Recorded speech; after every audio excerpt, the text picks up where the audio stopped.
అందరితో మాట్లాడితే చెడ్డది అంటారు.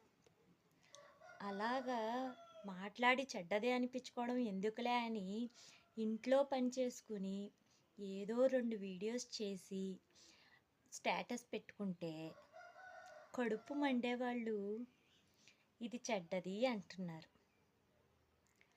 మరి అలాగైతే కాపురాలు కూల్చేవాళ్ళని, దొంగతనాలు చేసేవాళ్ళని, ఎదుటోళ్ళ ఇంట్లో దూరే వాళ్ళని ఏమంటారు?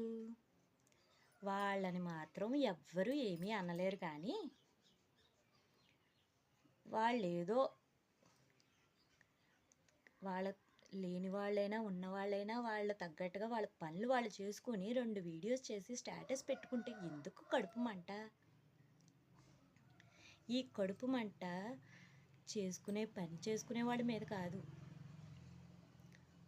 ముందు మానవత్వం ఉంటే కనుక వాళ్ళని అరికట్టండి.